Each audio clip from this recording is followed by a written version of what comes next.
Good evening. This is a public meeting of the Lowell Zoning Board of Appeals for May 23rd, 2016. Tonight we have one matter before us under new business, but before we get to that, just a couple of pointers. If you have an electronic device, could you please turn it down or turn it off? And second of all, if anyone plans on speaking on behalf of the petition, could you sign in at the podium with your name and address before addressing the board? Our first matter before us is under new business, ZB 2016-30. And the petition's a special permit and variance. Applicant is Vision Development, Inc., property located at 1 Merrimack Plaza. Petition seeking special permit and variance approval for a 205,000 square foot student housing building to be located at 1 Merrimack Plaza.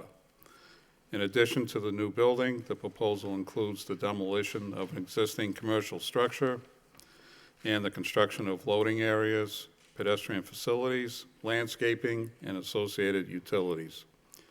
The site is located in the downtown mixed-use zoning district and is seeking relief under Section 12.1K3, Section 6.24, and Section 6.26 of the City of Lowell zoning ordinance.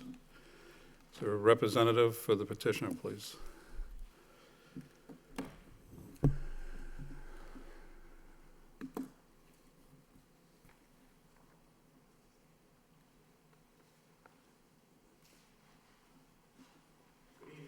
Good evening, Mr. Chairman, members of the board. My name is Bill Martin. I'm an attorney here in Lowell, representing Vision Development, the proponent of this project. With me this evening is one of the principal owners of Vision, Rick Schaefer, who's to my right. On his other side is George Ozorowski, who is the general counsel to Vision. And over here is our project engineer, Evan Watson, is our project engineer, and Dan Benoit's the project architect.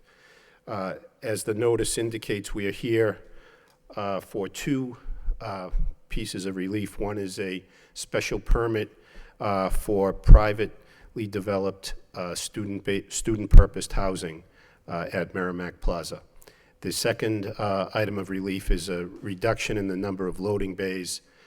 As originally designed, we had the required 4 loading bays, but as we've been through the planning process and met with some city staff, we actually think the project works better with fewer number of loading bays than what the zoning code requires. So to start, we have a project here which I mentioned is student purposed housing, privately owned by Vision Development. Vision is a company that has been in this business between 10 and 20 years. They are based in Philadelphia area in Pennsylvania. They started in Pennsylvania. They've developed similar types of housing around state colleges in Pennsylvania. They've most recently done other projects too at Wake Forest University, and then most recently here in Worcester, Massachusetts, a building that is just ready to open now, serving a variety of the 10 colleges that are located in Worcester. It serves both undergraduate and graduate students, including a significant number that attend UMass Medical School. We have a involved permitting process here in the city. We've started with the planning board. I think members of the board are aware of that. We've had one meeting with the planning board. We've had a number of concerns raised and questions asked by members of the board and by various departments in the city. We think we have addressed all of those concerns, and Mr. Watson, when he speaks, can take you through some of those concerns if you're so inclined. Again, I would point out we only need the special permit and the variance for loading from this board, but we're happy to go into whatever details you want to hear from us about where we stand with the planning board process. We don't think we have any issues that we would term showstoppers with the planning board. We think we're going to be able to address all of their concerns adequately. One thing that remains open is relocation of a water line, and we're working with the planners, the water department's consultants on that, but the essence is whatever they require from us that we're willing to do, and we think there's a practical engineering way to address their concerns. We're just trying to do what's best with sound engineering practices. So those are the types of issues that you'd have with any development of this size. Our project, we think, is consistent, meets the criteria that are specified in the zoning bylaw, and especially it's consistent with the city master plan. The city master plan envisions private student housing in the city of Lowell, and we think this project is perfectly suited for that. It'll bring a student population right to the edge of the downtown. As I think many of you are familiar with the site, it's owned by the Lowell 5-cent Savings Bank. Dave Wallace is the president of the bank, and he's also here tonight and obviously in support of the project. So that's really all I had for opening remarks. I'd like to introduce the developer, Rick Schaefer, and then we'll have the planners show you what we intend on the site. Thank you very much.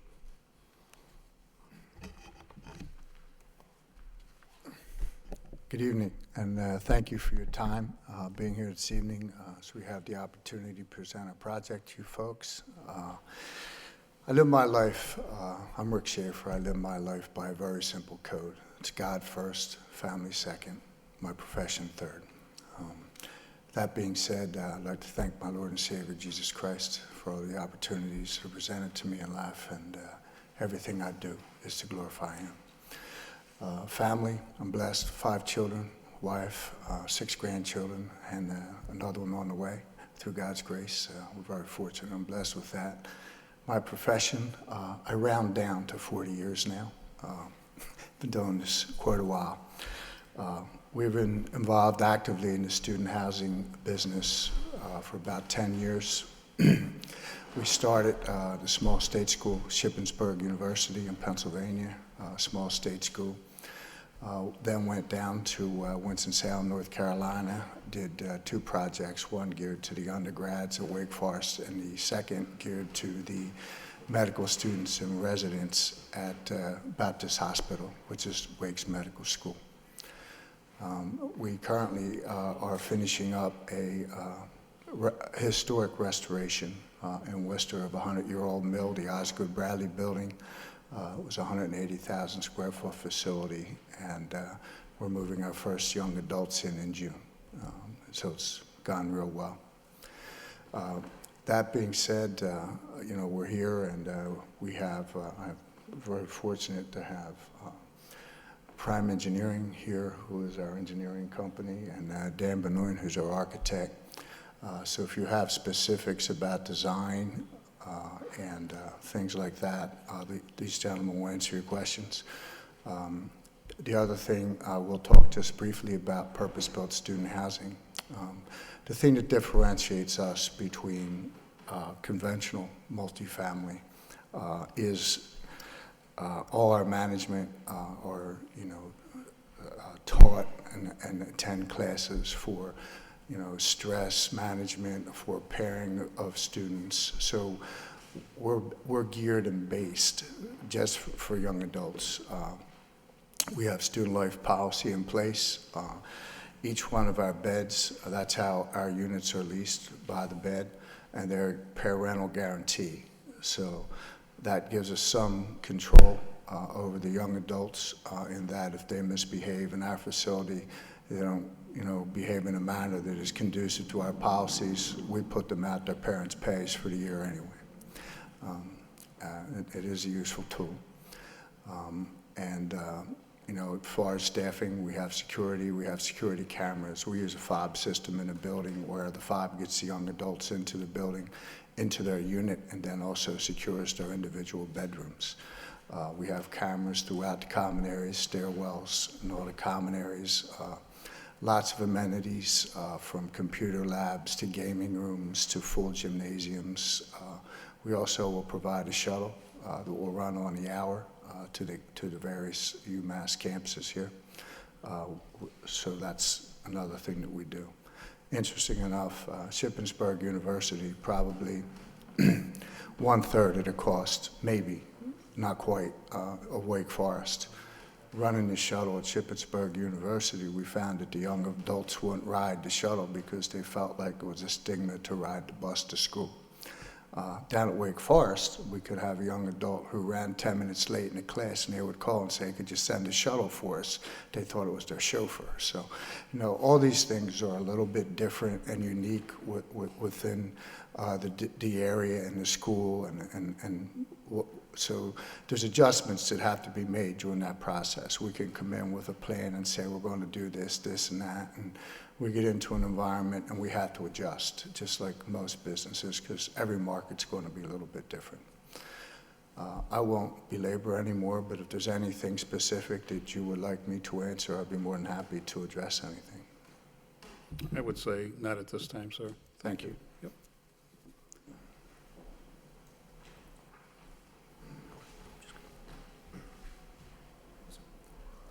Good evening. My name is Evan Watson from Prime Engineering. Okay, thanks. I have the plans on boards. Maybe it's appropriate for me to set up on the side so that Sure, the board wherever can you're see and the member comfortable. of the Yep. audience. So. Yep. Just a minute. Yeah, I have some of my 17s.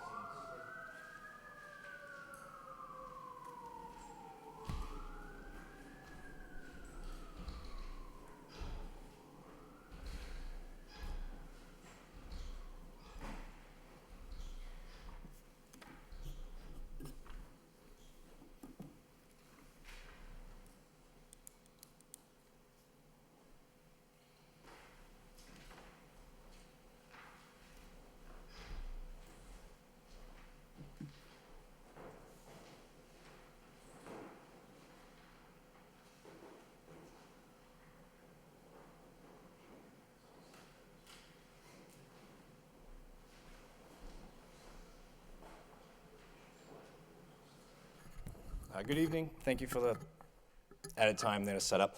For the record, again, my name is Evan Watson from Prime Engineering. We're located in Lakeville. We represent Vision Development, and we did the site design.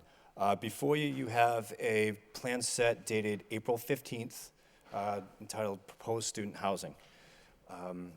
We presented you with the plans because although the use is allowed in zoning, it requires a special permit, which you are the granting authority for. We've also, as Bill described, submitted to Planning Board, and we received comments from different staff. So last week, we presented draft plans to the Planning Board and a letter which addresses the majority of the staff's comments. Since then, we've met with the fire department Friday, I believe, to discuss the overall safety and circulation for the site. And we are in discussions with the water department's engineering consultant, and I expect to hear back from him this week. So with the plans that you have in front of you, it's, I'd like to hand you an 11 by 17, and I have 5 copies. I didn't get a chance to hand them over to Judith to distribute them, but I have a completed letter and new plans. So if you would be so kind, I'd like to give you some new plans here.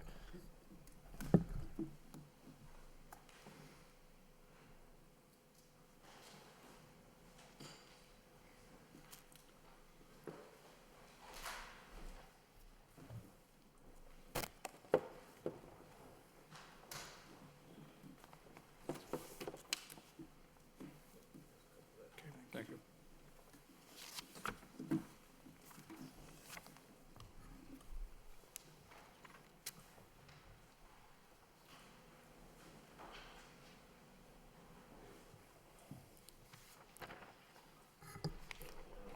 Yeah. So the focus of our presentation when we presented with Planning Board was for site plan review. So we focused a lot on the specifics of the plan, how things were designed, the grading, the drainage, et cetera. And tonight's focus is how we comply with the provisions within the special permit requirements. And that's to show that we have a social and economic community need that's met.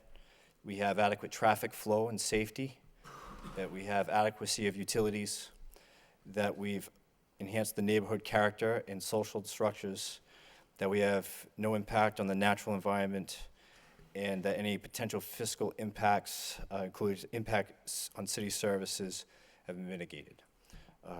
So to do that, I'm going to step through the plans. So we have an existing conditions plan, shows the existing bank. To the south, we have a canal. To the east, we have a canal with the Boot Mills as an abutter. We also have the Princeton Plaza Tower apartments. The site's accessed from Father Morissette Boulevard through an easement over the abutting property. And that's, we have, as far as utilities to the existing site, we have a sewer connection here, gas, electricity, all from this direction, and water. Actually, there's a pipe that comes across the canal. It's elevated, comes across, it's a 20-inch line, and comes this way.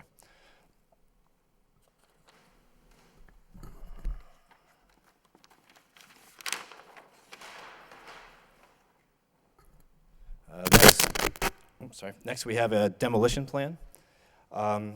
This site, before it was developed as a bank, used to be part of the Boot Mill complex.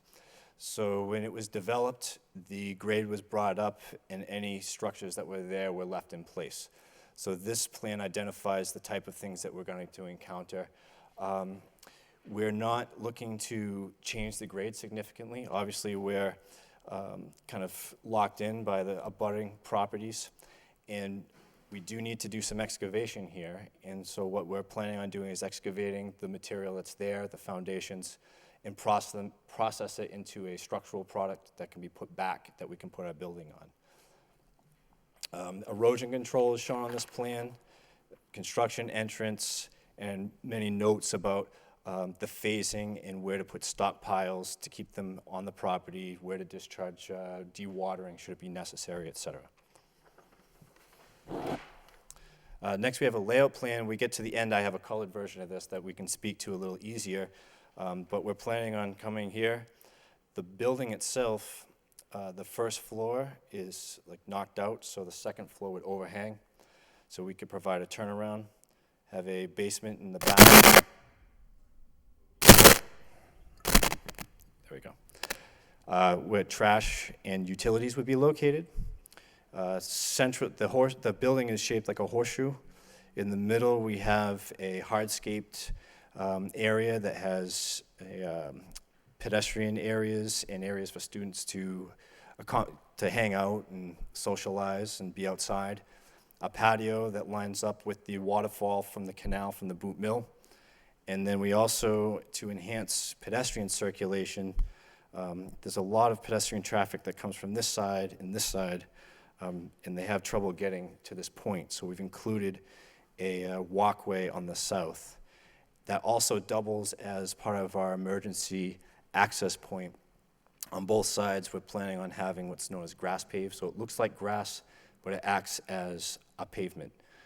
Well, it actually is grass. It's planted grass, but there's structural plastic there. And we use it all the time on buildings that we want to have less pavement and less impervious area, but we still need to have heavy equipment there for the fire safety. And then we are planning on opening up the wall here so that this will be at the same grade as the next door property. You could both drive the emergency vehicle through here, and pedestrian access could go easily across the site. This site, I think we can see that across this canal is also a parking lot. And we'll be still using that parking lot for the facility, and the remaining of the required parking requirements will be throughout garages and other parking facilities throughout the city. The plans that you have before you showed 2 loading zones here at the basement and 2 loading zones here off the circle. There were some concerns, rightly so, that if these were occupied, that we wouldn't be able to go through with the walk or emergency access. So we've removed those and instead striped the entire alley as loading zone. So when we get through the plans, we can maybe discuss the actual loading zone at the time of the variance. Oh, I'm sorry. Yep. Just a real quick question. Yes. On the, I guess I'll call it the new path that you're putting in there for the pedestrian So how do you get to the path on the easterly end, you know, where you have your parking lot in front, the existing parking lot? Yeah, where is the, how do you access that path? Can you just run by Yeah. that again? Maybe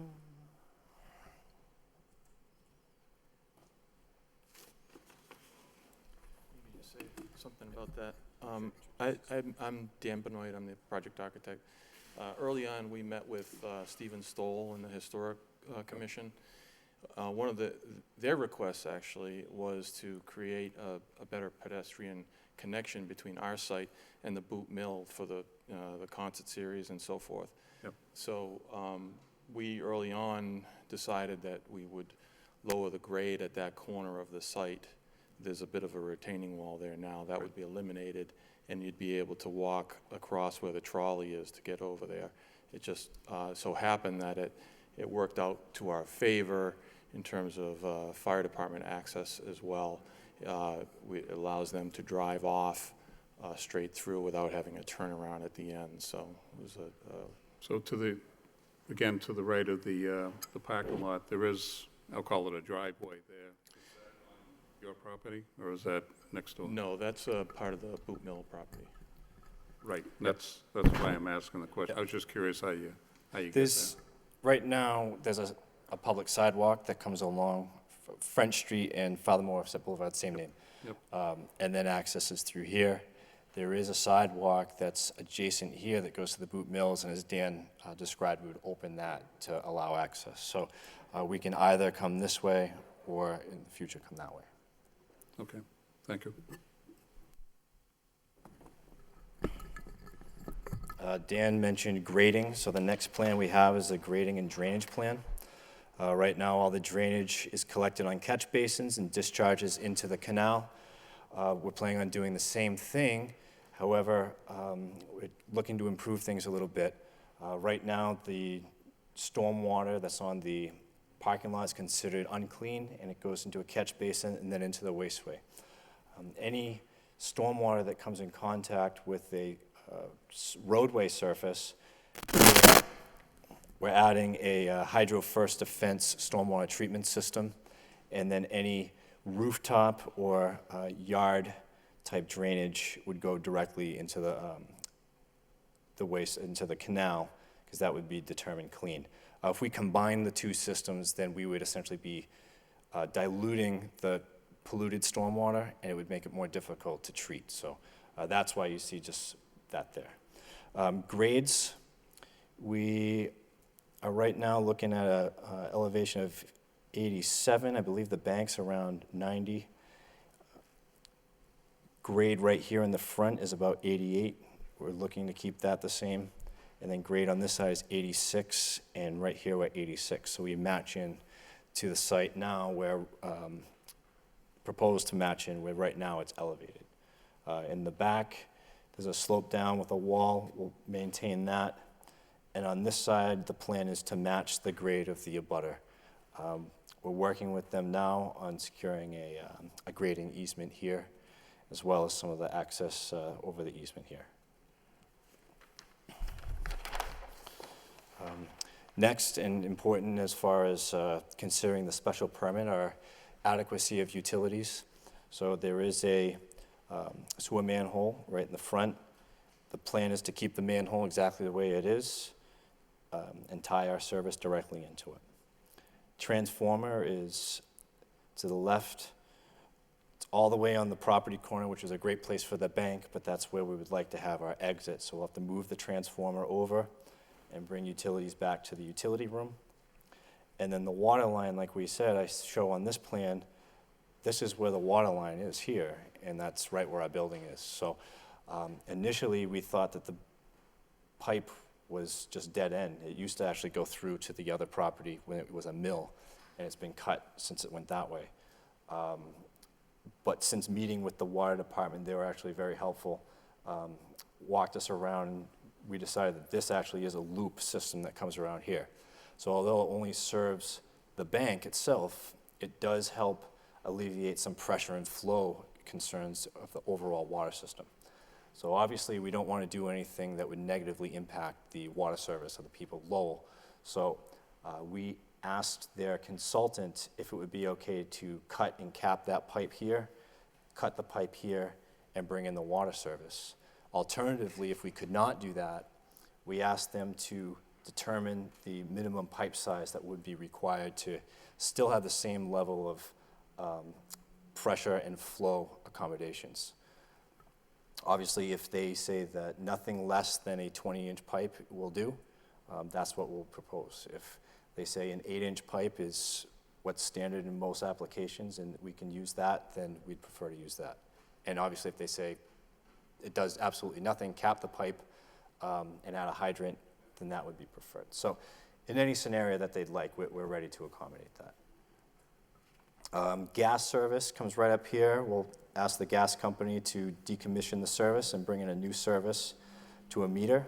Initially, we had it underneath the building, but planning asked that we not have it underneath the overhang. If it needed to be maintained or if it leaked, it could be a problem. So we moved that outside.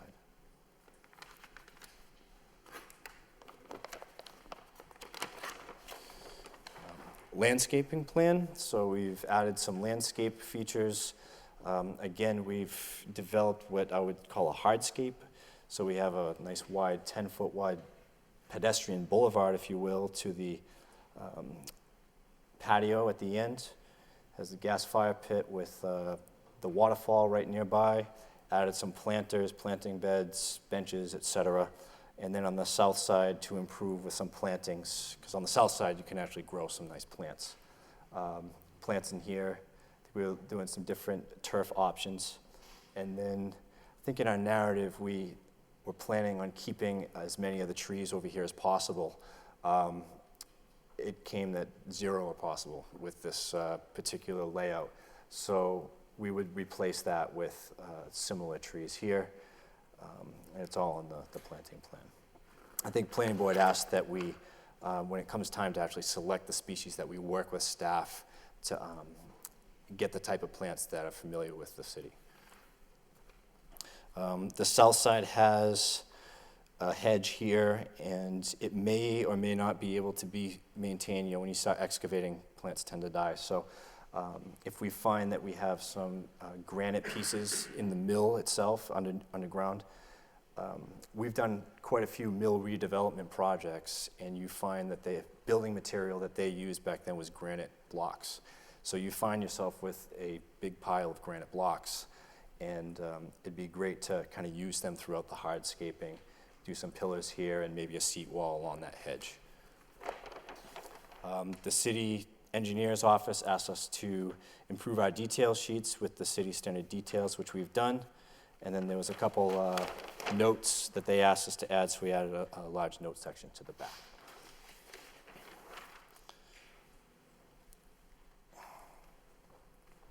I can put this.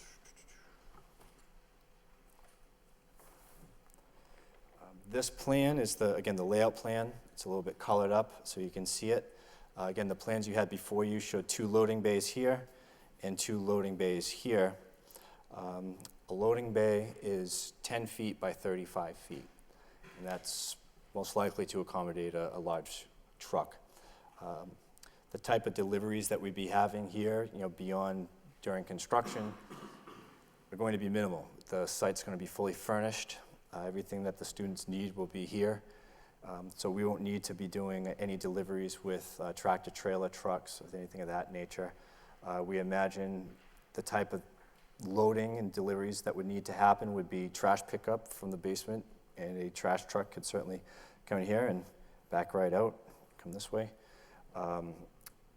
Other deliveries like UPS, mail, you know, 1 or 2 times a day, and then the occasional food delivery to the site, whether it be, you know, pizza, Chinese food, that type of thing that students would want to eat, well, that I ate when I was a student. So there's plenty of room here for the loading. The other thing that eliminating a couple loading spaces does is we might be able to fit an additional loading space here within the circle, but we felt it was important to include 2 handicap spaces here. There are certainly 2 handicap spaces in the existing parking lot, and there is technically a accessible route to get to the building, but we thought it would be preferred to include 2 ADA compliant spaces right up next to the main entrance of the building versus a loading zone for the pizza delivery or UPS guy. So those are the plans. We did submit a narrative in support of the special permit criteria.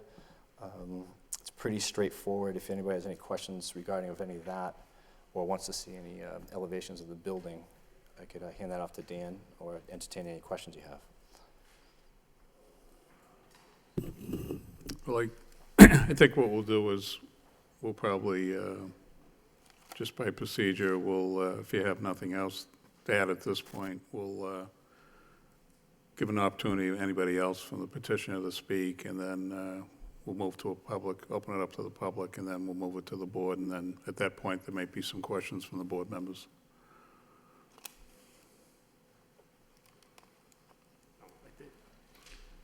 You know, I think the only thing I wanted to add is we were well-received at the planning board. There are some issues to work out, but I think we've, as Evan's demonstrated, we've made a lot of progress on those issues, so. Right, and I guess that was probably going to be one of my maybe questions up front was, you obviously went planning board first, and there was some questions or clarifications they looked for, which kind of dovetail into this board's review. Right. Just quick question. You mentioned you met with the water department and fire, but there's still some open issues, is that correct? The meeting with the fire department went very well. We showed them some sweat path analysis. They provide us with the details of their apparatus. We showed on a plan how we could access the building from 3 sides. We reviewed the fire code to see what the requirements for distances were, and we've showed them we've added a few hydrants close to the site. So they were generally very well received, and we're expecting an output from their office on Wednesday. The same with the water department. We've asked them to take a look, and they said the person that knows the most about the system is Woodard and Curran. So we have a dialogue with them. We've submitted a request to them, and they're actually in the process. I received a message today. They're in the process of reviewing that, and we expect to hear back from them this week also. But from what we've heard from both of those meetings is that any requests that they have will be able to accommodate. And Joe, you haven't received anything from either department as of today, correct? Nothing formally yet at this point, Mr. Chairman, no. Yep. Okay. All right. Okay. Thank you. Okay, at this point, we're going to open it up to the public. Is there anyone here that'd like to speak in favor of this petition? In favor? In favor? Favor? Hearing none, that portion of public hearing is closed. Anyone here that'd like to speak in opposition? Yes, sir. Good evening, Mr. Chairman and members of the board. My name is Jeff Brown. I'm General Counsel to Princeton Plaza, LLC. We are the abutting apartment property owner, would be, I believe, westerly of the site located where Mr. Watson's pointing out. We, too, raised a number of issues at the planning board. We've had a dialogue with Bill and Mr. Schaefer, with Ed, and I think we've made some progress there, but I think there are still a number of open issues that at this point require us to oppose the project pending how these matters are hopefully resolved, and I can go through briefly what those are. You know, under your bylaws for a special permit, it says, you know, does the project enhance the character of the existing neighborhood? And I think, as you can see from the plans here, the primary loading area for all the students, and we're going to have approximately 500, I think it's 431, 450 thereabouts, is on the far westerly side of the building. It's approximately 150 feet from the doorway to our 3 apartment buildings that house 448 families.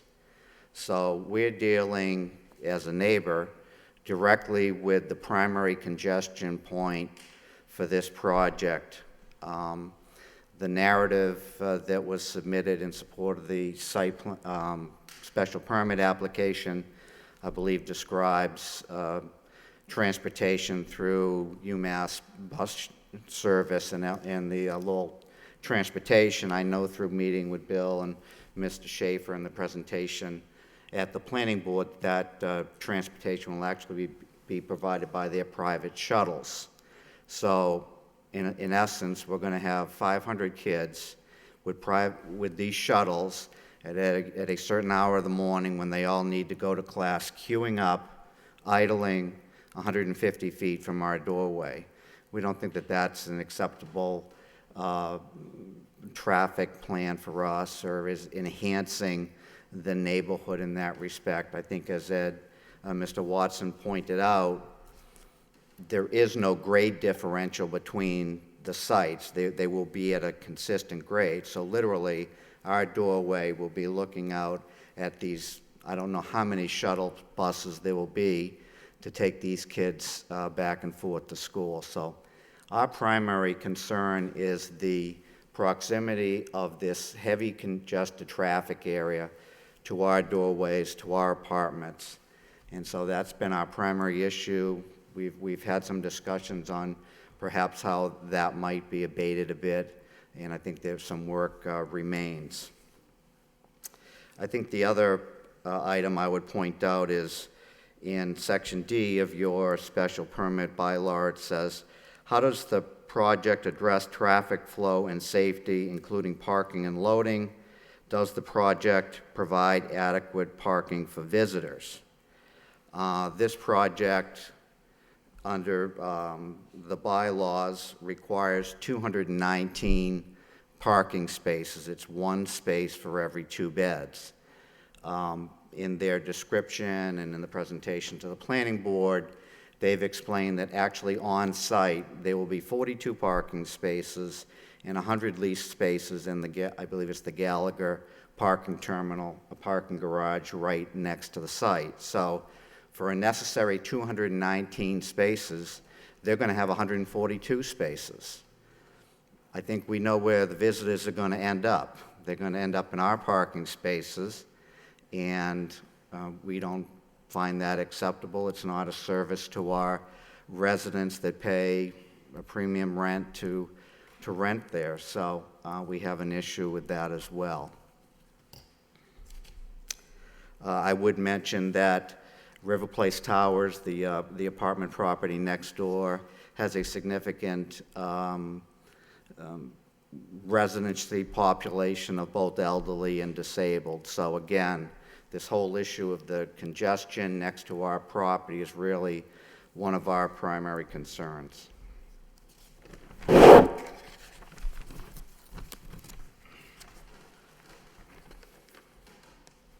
And I think consistent with that is, I believe at the planning board, Mr. Schaefer mentioned that you have 2 aspects of the construction. You have a demolition of a building, and then you have a 10-month construction period for this 5-story substantial structure. So in addition to our concerns when the project's completed about traffic, 150 feet from our door is going to now be a major construction site, in which we're going to demolish a building, we're going to build a 5-story building. The amount of heavy equipment and the types of vehicles that are going to need to be there is certainly problematic to us and to our tenants, as they will certainly be significantly disturbed by that. I think the last issue I would mention is, and I have some handouts that, and I've spoken to Mr. Watson, and we've had some initial discussions with Bill Martin and Mr. Schaefer about this. Has to do with the layout for traffic.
So, the first plan, or it's just, you're seeing a section of a plan, and it's entitled Land Title Survey, Dana Perkins.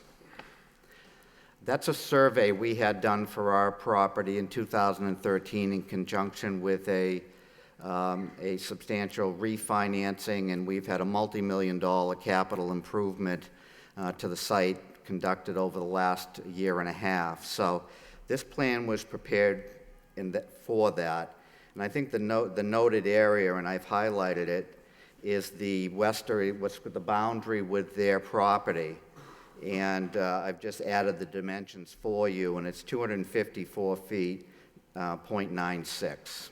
So that's the length of our land along their westerly boundary, 250 feet approximately. The next plan is, I think this is from the April version. I didn't have the May version of the proponent's plan, but it's entitled Grading and Drainage Plan. And I think as you look along that westerly border, you're seeing their dimension at 204 feet, 0.95. Then the key point is, at the end of that dimension, roughly 205 feet, and we're at roughly 250 feet, you see this curb cut of slope granite curbing, whatever it is. The intent, I'm sure, is to widen the traffic circle, perhaps for emergency vehicles and things of that nature, for these shuttle buses and all of that. Well, the problem we have is that length is too short. We own another 45 feet down that westerly boundary to where that curb cut should be. So the true curb cut is not going to widen the traffic circular area. I'm not sure how it adjusts for emergency vehicles that need to come in and out of there that obviously need the widest berth, but that's an area of concern for us. And again, due credit to Mr. Schaefer, to Bill and his team. We have had some initial discussions about that, and I think we will continue to try to have some discussions on how to resolve that. But at this moment, we're not able to resolve that. The complexities of us giving away land is immense and essentially not feasible. So that 50-foot difference is really becoming a critical issue to us. It now tightens down the traffic congestion. It enhances all the problems that I referenced before, the shuttle buses queuing, the idling, the loading, everything like that. So those are our primary concerns with regard to site design. With regard to the variance, I believe it's that they need 4 loading zones and they're seeking 2.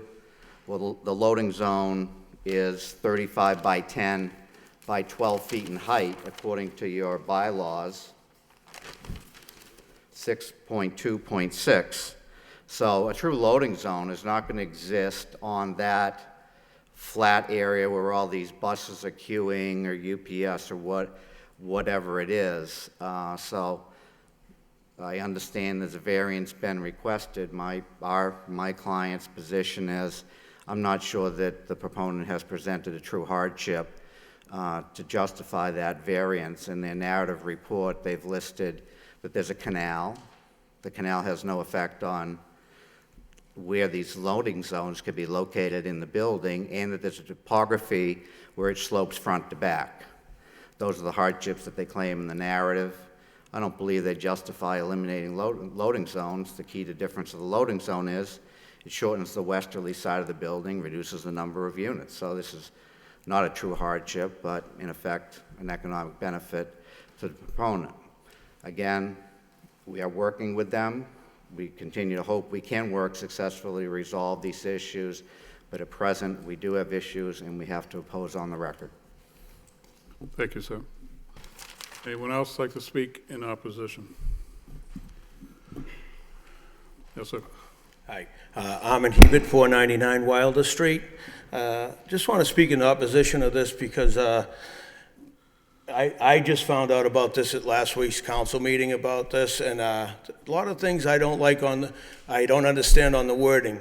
It says private dorms, for one thing, and private dorms, I mean, those dorms are residents of the college, so I don't know if they have a contract with the college or not. That's one of the things. The other thing is, they mentioned in the master plan, well, there's stipulations in the master plan on how this is to be built, and contracts and all that. Now, the other thing is the parking. Right now, the garages in Lowell are going under a major renovation. I know this because I'm working in them, renovating them. Right now, the Gallagher parking garage is slated to have almost $10 million worth of renovations in the next 2 years. So he plans on opening these private dorms, and he may not have no parking to begin with. The other issues are, of course, like this gentleman brought up, the congestion that's going to put in the city. I've lived here for 52 years.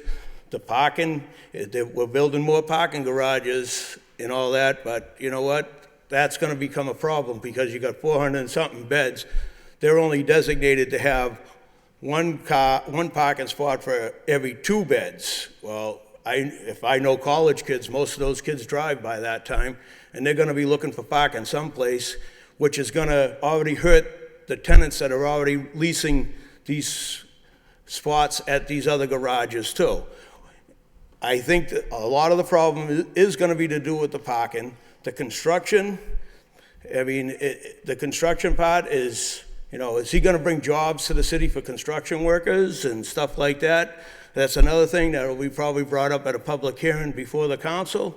Because if he's saying he's with the master plan, there's stuff in that master plan that state that he's got to employ residents on the construction side of this. He's got to employ females, got to have an apprentice program, got to make sure that whoever he employs is entitled to medical benefits, stuff like that. I think there's a lot of stuff that's really got to come out of this before any special permits are given out. I think especially the parking issue is going to be a big thing, because when they start doing the Gallagher, right now they're doing the lower locks, and they're also doing the Market Street parking garage right now. And right now we're tying up half their building for parking because we got to renovate because they're that bad. I mean, I don't know if any of you have been parking in there, but those parking garages are in pretty rough shape. And they're saying that the one on the Gallagher one and the one behind off of can't even think of the street, but the other garage that adjacent to that on the other side of Lowell High, that one is in needs a lot of repair too. So, I mean, that's going to be a big situation in this. Like I said, there's a lot of other stipulations that go into this, and I think this really should go before a full disclosure of the council.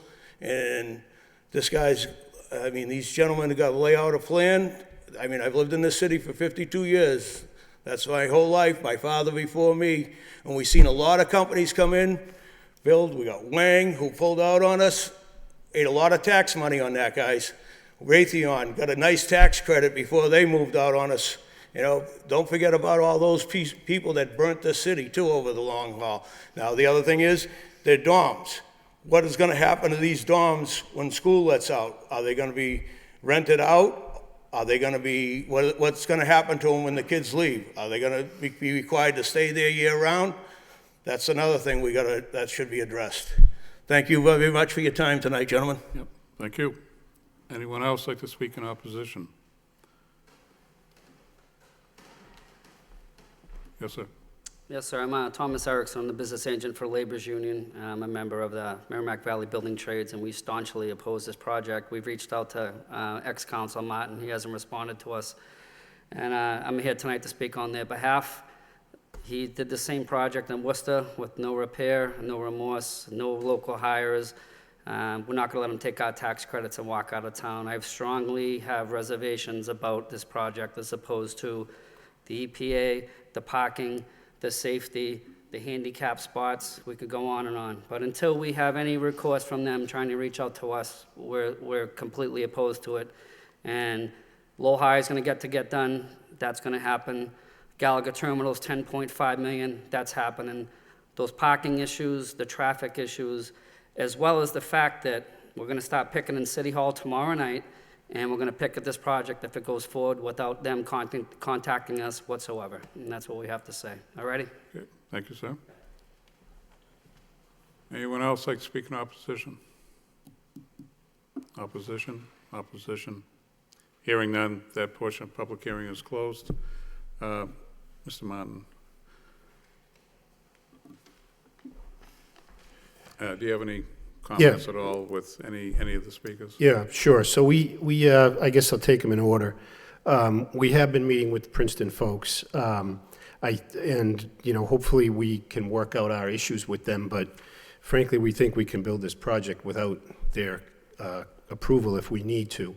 The slope easements and things that we need from them, we have alternative construction methods to pursue that construction if that proves unsuccessful.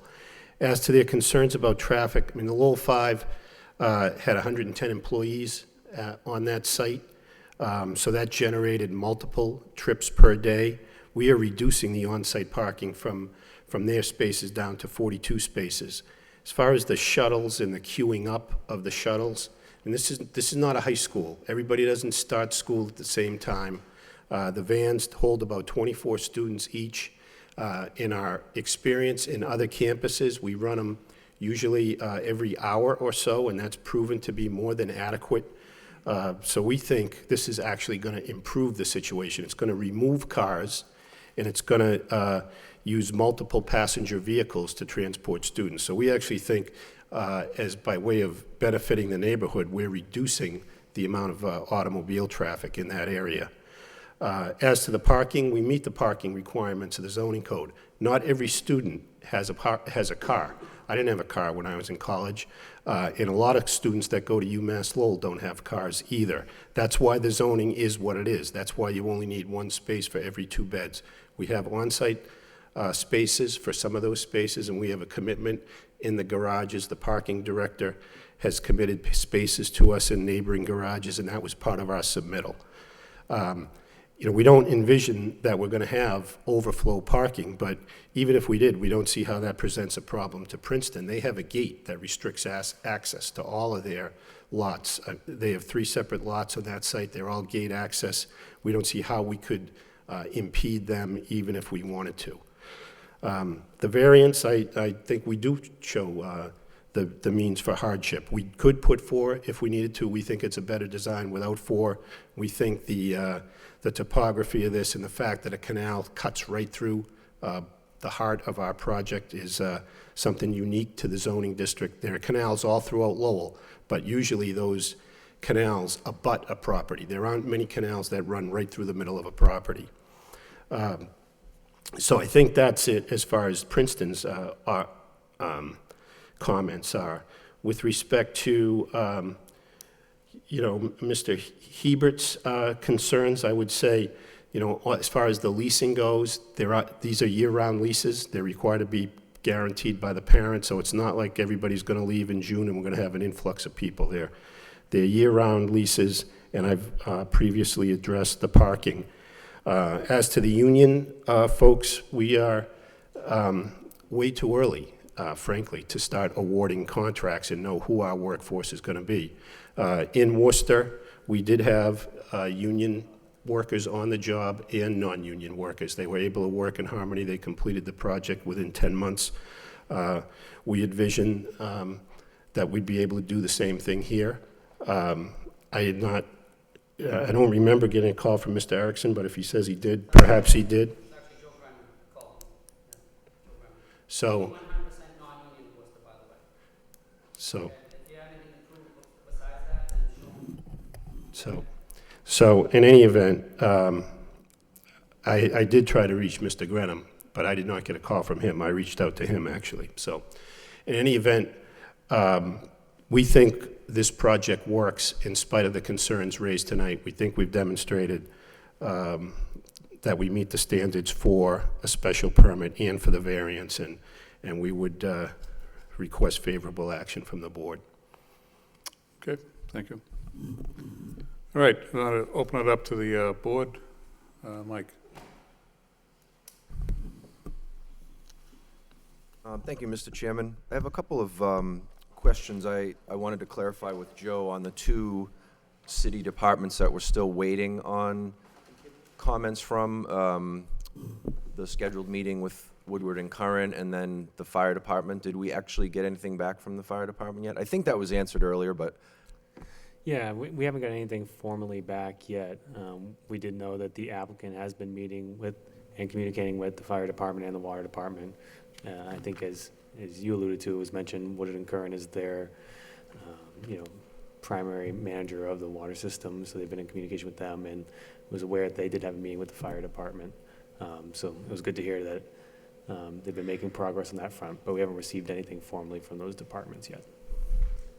I know in the past we've had petitions where, and we talked about this offline because I just asked for clarification, that we usually incorporate final planning board review and comments into the conditions of our approval of a special permit or variance. So can you think of some times where we haven't done that in recent? I've only been on the board for about 2.5 years. So.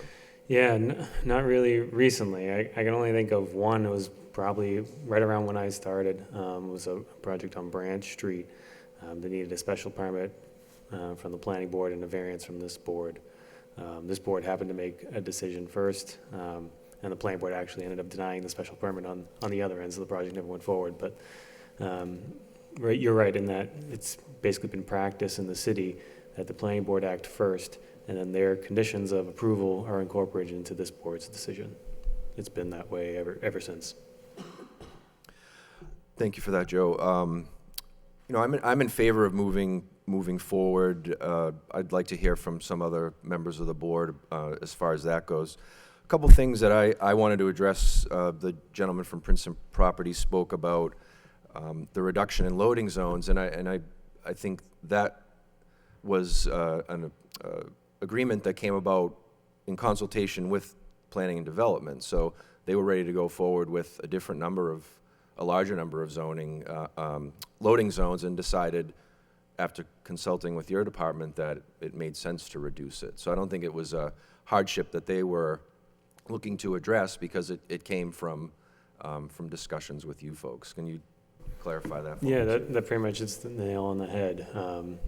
After having a couple meetings with staff about design and not of layout, and as well as the building itself, it was basically thought that it would be a better design for the site and for the building if the number of loading zones was reduced. So that's why the applicant sought the variance for that. And I mean, I can appreciate issues around, a 10 to 12 month construction schedule, but I guess that would mean that no construction projects were started in the city, because someone somewhere is going to be inconvenienced for a period of time, even if it's just someone building a single family home. So I certainly appreciate it, but that area around River Place Towers too, as Attorney Martin mentioned, I noticed when I went out to the site, and I've been by there thousands of times.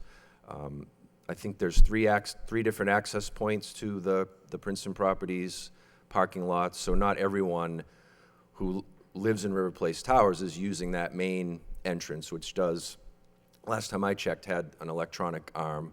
I know I've noticed people have driven through the arms in the past, and they've had to be replaced, but hopefully any new residents to the area won't be doing that. So, and then as far as traffic, again, we don't have a formal study, but there's an access road behind it's the AOT garage that goes out to the circle in front of the Songus Arena. So people like myself know to cut through there if there's a lot of traffic around the high school or coming out of an event at the arena. I know a lot of folks will cut behind that garage, knowing that it's a way to help alleviate traffic leaving that area. So I think that's all that I wanted to comment on, or any questions I needed for follow-up. I don't want to go through a full site plan review, because that's already been done both in the past and in tonight's meeting. So thank you, Mr. Chairman.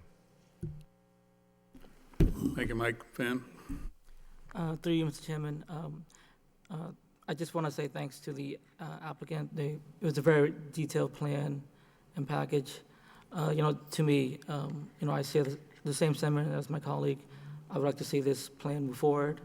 I think it's a big win for the college and for the city as a whole. Overall, I think the folks for the Merrimack Plaza have been trying to work with like all the different parties in the city and the butters. So going forward, hopefully they can work out all the details. So those are all the comments I had. Thanks, Sam. Dennis? Through Mr. Chairman, I just have a few, I guess I have a few questions, but did we get the full presentation? Was there anything from the architect that was available for us to help us understand what the project is all about?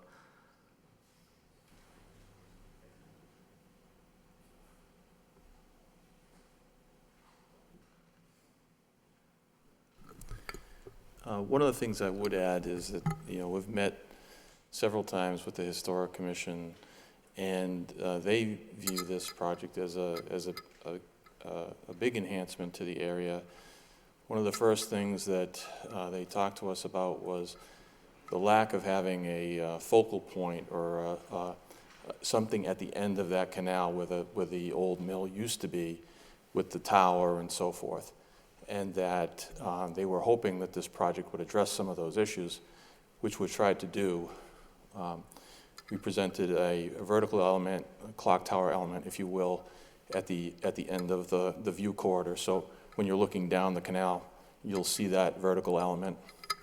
There's also, inside the building, we've got a study area here that would overlook the canal. So students have a place to sit, study, recreate, that will give them a view of Lowell.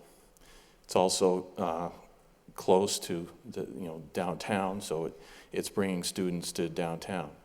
It's a 5-story, 200,000 square foot facility with a mix of 1-bedroom, 2-bedroom, and 4-bedroom units.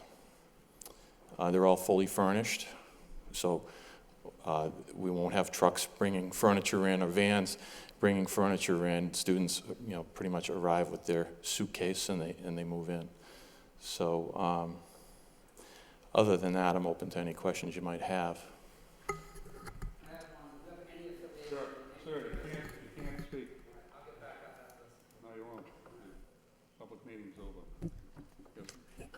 Thank you. So I'd like to understand the massing that you have proposed. How does that relate to the existing boot mill complex and the mill building that was previously there? Well, it's the same orientation as the old mill building. It ran in this direction, and it's paired. It's U-shaped. So if you see even the boot mill, they have mill after mill after mill with alleyways in between them. So it's mimicking the industrial form of the old boot mill complex. But as I said, I don't think I have the photograph with me, but the photograph that Stephen Stoll gave me after we had presented him with this design showed the mill building. I think it was a 5- or 6-story mill building right at the end of the canal with a clock tower and all the workers hanging out.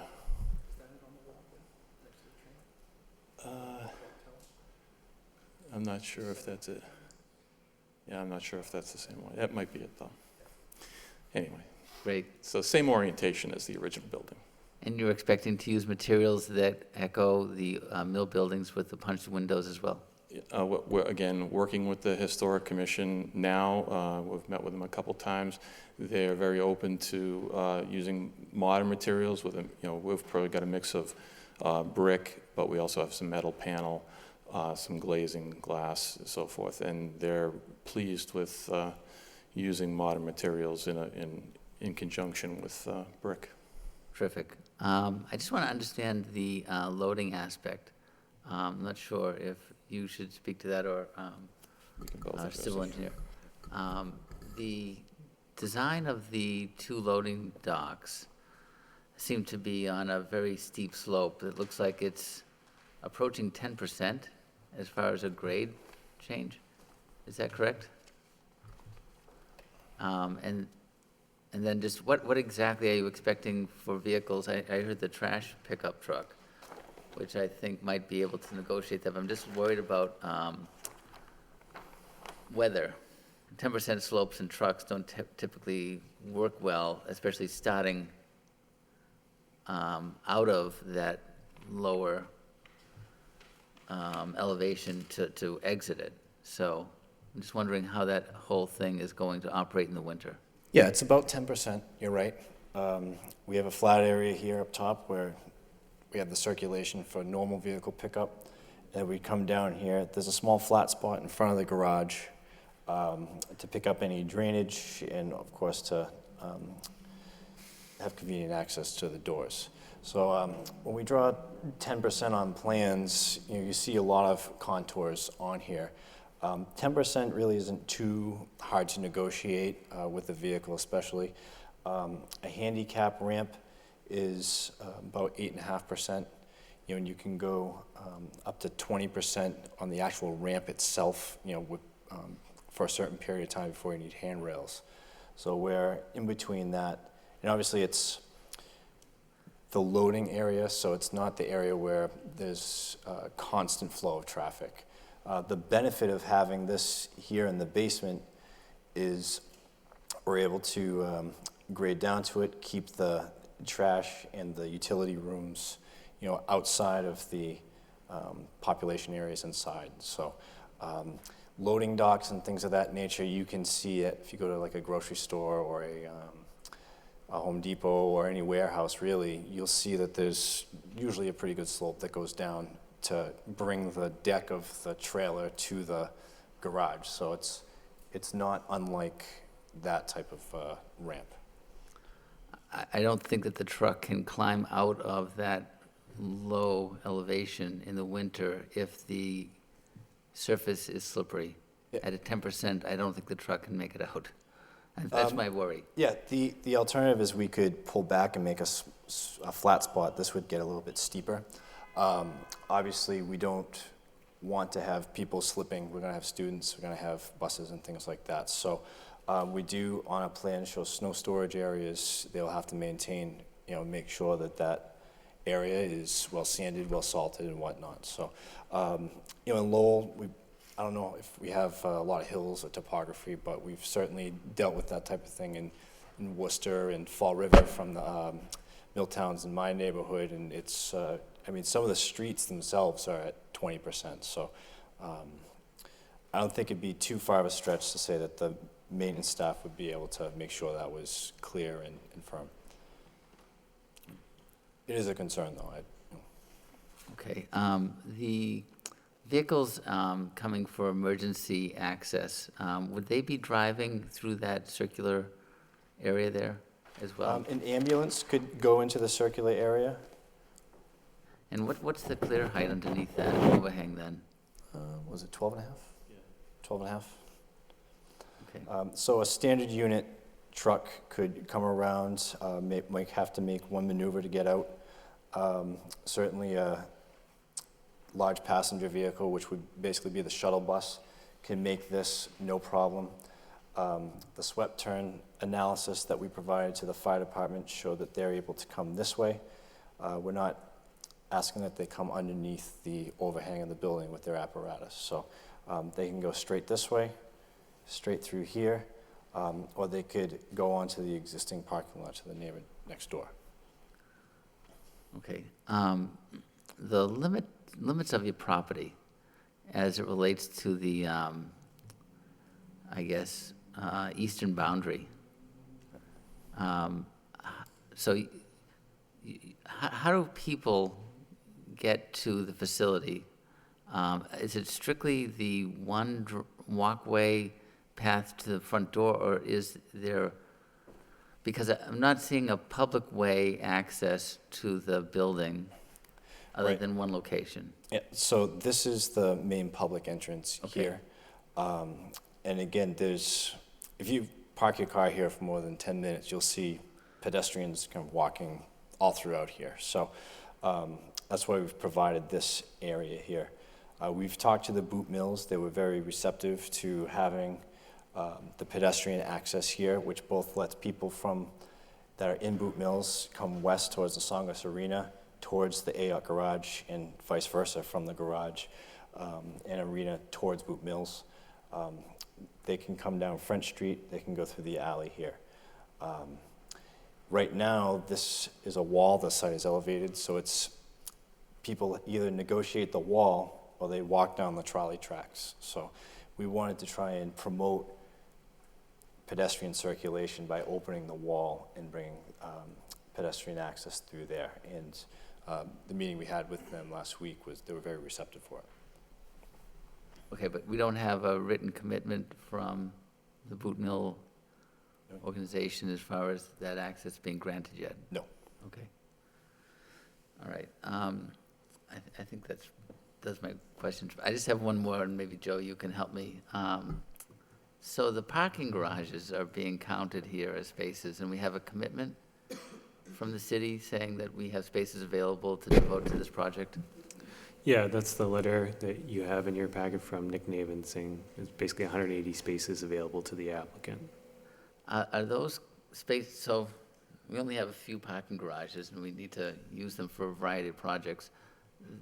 So the Lowell High occupies some of those spaces in that garage? Yep. And I'm not sure if other mill projects or other projects in that area occupy spaces in that garage. Maybe the Songus events use that garage. Yeah, Songus events use the garage, and I do believe that there are some UMass Lowell students, freshman parking is allowed in there to some extent. Do we have a sense as to whether we're maxing or getting close to maxing out the potential of that garage with this project? I think with this project, we'll be getting pretty close to maxing at that garage. That is a consideration whenever we do get an analysis and a letter from the parking department, exactly where we're at in capacity in terms of right. the amount I'd of just like parking to kind of spaces. have a whole picture there as to where the garage stands, because certainly if visitors are going to be needing to park on other sites because it's not available, or that'd be a problem. Yeah, and in terms of whatever spaces the parking department allows a project to have, the garage has to be within a certain distance of the project site. So that's another thing to consider as well. Okay, I think that's all I had. Thank you. Thank you, Dennis. Gary? Through you, Mr. Chairman, I have a few questions for the petitioner.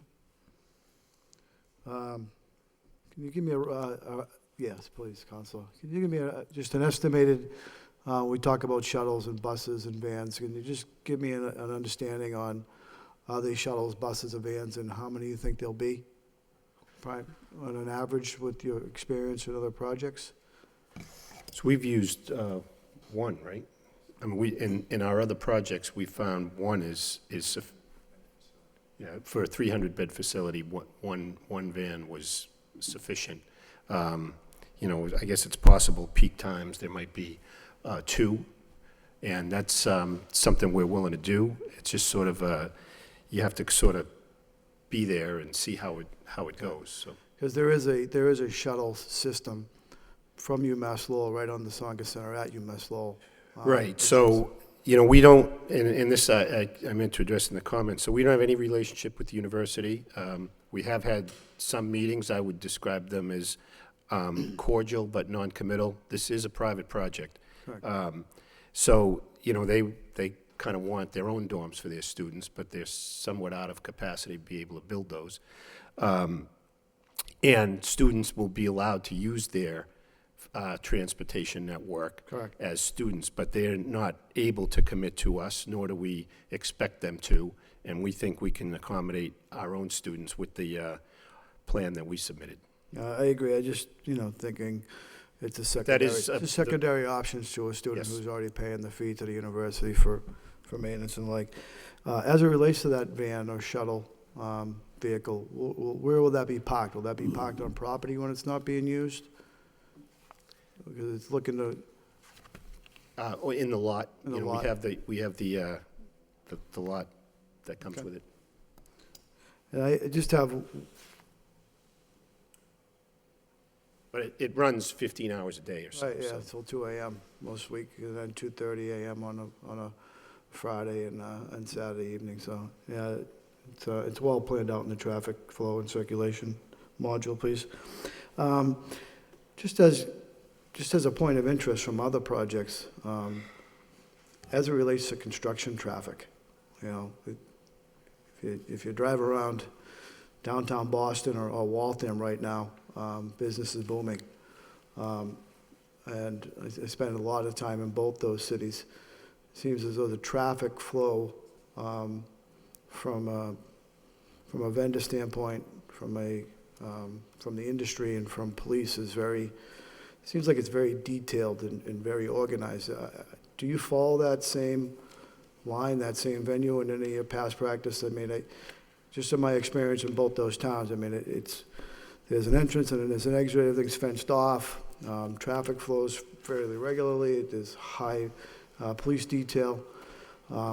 Between the high school, the tower, the apartment complex, Sanger Center, UMass Lowell, and downtown, is that some foresight we're looking at? So I think Evan described our plan to sort of grind the material in place so we don't envision the need for a large volume of earth removal from the site or to the site, so that should help. I mean, it does require some careful staging, which are noted on the plans. But certainly, any construction project is going to generate some traffic. Naturally. We certainly comply with, what's safe down there. We know it's, at the times the school starts and stops, it does create, so we try to coordinate around that and do what we needed to maintain a safe site. That's all I have right now, Mr. Chairman. Thank you. Thank you for your time. Thank you, Gary. Sean? Thank you, Mr. Chairman. Through you to back to the engineers. I just got a quick question on the south side of the proposed project with regards to the concrete, regards to the sidewalk, and I'm looking at this and trying to get an idea. I see listed there's 40 feet from the side of the building to the beginning, or to the other side where the tracks are. But how far is it before you get to the tracks? Because you also have that listed as snow storage, and it doesn't seem to be much space that's available in that situation. Yeah, the dimension that you're referring to is to demonstrate the setback from the building to the property line, which is asked for to comply with zoning, et cetera. So that's where you see that dimension there. So we have essentially the building kind of jogged in and out, and within that space there's about, use my scale, there's no dimension, but approximately 10 feet from the building. Then we have the grass paved wide road, if you will, or access way, which is 16 feet. And then there's another 5 feet to the edge of the tracks. So we're talking about a total of about almost 30 feet there. Where we show snow storage areas on the side, that's because we want to keep this area free of snow. In our narrative, we're saying that the areas that are around, we're going to use snow blowers to clear the snow. And should it be too much snow, if we have a winter like we had 2 years ago, then we'll have to put the snow into a truck and remove it. Okay, one of my concerns was also, seeing the limited amount of space you had, if you even had it available to get a truck down there to even push it around or whatnot. That's why I found that a little... Yeah, we'll have to bring a truck either over here, we can bring one into the loading zone, and if we need to bring snow, we can put it there.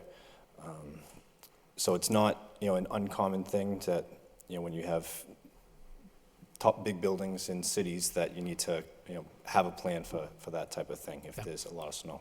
Okay. Also, on that instance too, if I recall, and I haven't been there in about a week, but there's like an existing like wooden fence that covers before you get to the tracks, if I'm not mistaken? There is. So what is the plans with regards to? So I think the Historic Commission actually brought that up. They'd like to see the hedge and the fence remain. If that's not possible, again, on my plans, we say that we would use some of the granite pieces that we've recovered from the mill excavation and create like a little seat wall there. And then if you see, we have some of the pipe rail that's around the boot mill complex. It's like the green pipe rail. We could put that there as well. But the idea is to create a barrier between the pedestrian area and the trolley where there's no bridge or anything. Because right now, that's where people walk. They walk down the trolley tracks. So we want to encourage them to walk on the sidewalk. Understandable. Thank you. I don't have any further questions, Mr. Chairman. Thank you. Thank you. Mr. Martin, you want to come up, please? I have a few questions and comments and Sure. so on and so forth. So first thing I'd like to start with is the narrative regarding the special permit that was put together by the petitioner. In reviewing that, there was some areas that, if I can just get some comments from you or your team. So there's 438 beds for a 5-story building, correct? Yes. So does that mean there's 438 students that Yes. will occupy? Yes. And how many 1-bedroom, 2-bedroom, 3? How was it set up? So it's 156 units, I believe, and I think Dan might know the breakdown of that a little better. There are some 1s and some 2s and suites. We have 40 4-bedroom units, 60 2-bedroom units, 34 2-bedroom units that are shared, meaning it'd be 2 students per bedroom. The other ones are just 1. And then 22 1-bedrooms. Okay. Okay. And I think you mentioned you're going to be using your own security at the site. Is that correct? Yes. That's, I'm assuming, 24 hours a day security? Yes. Yep. Okay. There was a comment in here under the social, economic, and community needs, talking about the scarcity or lack of current housing for students. Can you just expand a little bit on that, how you came up with that? Sure. I mean, I think, the university is, UMass anyway, has been very consistent, I think, over the last few years in saying that their highest success level is for students that live at school. People that commute have other distractions. They have jobs. They have live with their families and family obligations, and so students that live at the school do better. So, to the extent we're trying to encourage people to do well in school, I think the existing studies show that students do better who live there. So we think it's a better success model for a student. We also think that it's a better success model for Lowell. We think having 400 some odd students right on the edge of the downtown, we have studies with that too, that students tend to spend money, retail, food, takeout food, all sorts of things like that. And our research shows, $8,000 a year, $8,000 to $10,000 a year, a student will spend off campus in a facility like this. So we think that enhances the economic life of the downtown. Even if they were spending half of that, it's real life. It's students walking around. It's showing some vitality in the downtown. So that's why we think this enhances the social and economic, and just people that are students have interests that are different than people that aren't students, and we think that mix will add to the fabric of the downtown. Yeah, and I think you also referenced some, probably further into the commentary, as far as the master plan, not to take housing out of the neighborhoods, but that was one of the items that, to relieve, I guess, the neighborhoods of, students that decide to Right. reside in the neighborhoods to rent. Yeah. With all due respect, when I sat in that chair, I had a lot of criticism. We had a lot of complaints, I guess, from Pawtuckaville neighborhood in particular, but not just that neighborhood, about, rowdy student behavior in 2 and 3 and 4 family houses. We think this is a much better outcome, much more structure, discipline. Any violations of discipline will be reported to the university. Okay. What's the, I'll call it administrative, total number of employees that'll be residing at this location?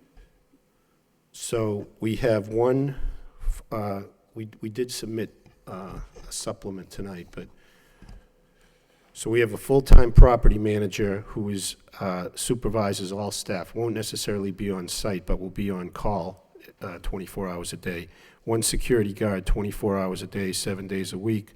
One full-time community assistant who will reside at the property and oversee events, programming, monitor student conduct, and adherence to all policies, and then 9 resident assistants. Okay, so approximately. 9 student assistants, right? So 10 plus 1. So the, the 48 parking spots that'll be on site, will they be occupying any of those parking spots? At least the security guard and the full-time community assistant to the resident students may or may not, depending if they have vehicle. Yeah, so is the 48 open parking as far as the plan goes? It's open for the students who live there, yes. Correct, Yeah. yep, okay. So I know there was some comments about the parking, and we received the communication from the transportation engineer who covered the parking, and I believe in his write-up, there was 219 required and for 438 beds, and the petitioner was providing 228 in total. Is that correct? That's consistent with our calculation, yes. Okay. And UMass Lowell will not be doing the shuttle business. Is that also correct? Correct, yep. Right. Now, you also mentioned Middlesex Community College. Have you reached out to them to talk about potential students? Not specifically. They don't have a large resident population. However, it would be open to those students. You know, the experience we have in Worcester, there are 10 schools. We didn't build it specifically for any one, and so we'd take all comers, and that would be the case here, too. Mm-hmm. So in regards to, you know, students with cars, I guess the other thing is, because of the proximity of downtown to, I'll say UMass Lowell to the west, you know, I would assume there's a good portion of those students that probably could walk to the facility if need be, you know, weather conditions. Biking, I know we have the setup for the bike lanes, so I see some relief, at least with, even if there were cars involved, that there's other opportunities for the students. LRTA, do you have any idea where the actual bus stop is that the students could possibly use if they had to? I think it is on Father Morissette. There's a stop on Father Morissette. I don't know if we call that out in the narrative. If I could first go back to your comment about bikes, though, we do have specifically designed an indoor bike storage facility. So we do know some students will want a bike. I mean, it is the Northeast in the winter, so. Sure. But, you know, when my son went to UMass, you know, what he asked for Christmas was a bicycle. So we know students like to ride their bikes, and when we got him a bike, he said, oh, this is a game changer. This is going to change my life. So I'm sure it changed him for the better, but these students will be different. In any event, we want to encourage bicycles, and we have an indoor storage facility to do that. And then the other question was about the bus stop, is that? Yeah, that's something I didn't explore, but I was just, I know it was in the write-up of other transportation modes. I was just curious, unless, Joe, do you have any idea where the LRTA? Well, I do know that there are stops on Father Morissette. I believe that, I'm not sure about Arcan Drive. Yeah. So I guess all I'm stating is there are some other opportunities for the students for transportation and not relying specifically on the vans that be provided by the petitioner. I had mentioned the traffic, the traffic engineer had also issued some comments back on May 5th. Did you get copies of those, Mr. Martin? Yes, we got those. Yep. Yeah. So can you Could you just run through, we talked about the parking, but he also had some comments in regards to pedestrian traffic, number of handicap. Now, I don't know which of these were included in planning board or not in planning board. So if you're familiar with the document, could you spend a few minutes just running through that for me, please? Sure. Do you want to do that, Evan, or you want Yeah, me? Okay. I have, this is the letter that we're like to submit to the planning office tonight. We discussed it, the draft at the planning, site plan process. So I can go through his memo. Like you said, that he identified the parkings provided in the AR garage, parcel 2, and we exceed the minimum required. Yep. He's stating that traffic entering and exiting the site will be minimal for various reasons, including the majority of vehicles will be parking in the garage, and that there's a signalized intersection to enter and exit the garage over here. So then they would walk to the site. So what about the inadequate number of handicap parking spaces? Was that addressed? Yes, so we reviewed the Americans with Disabilities Act regulations, and for a parking lot of 50 spaces or less, which is the only parking on site, there are actually there's 3 existing handicap parking spaces, but they are not compliant with the ADA requirements. So we're going to restripe those, that's on the plan, so that they meet ADA standards. And then in addition to that, we're adding 2 more in front of the site. So the parking that's existing with the 48, we need 2, and then we added 2 more. So it'll be a total of 4? That's right. Yep, on the revised plans, okay. He says that pedestrian access from the dormitory to the front of the garage is limited and needs improvement. So we've demonstrated on this plan that on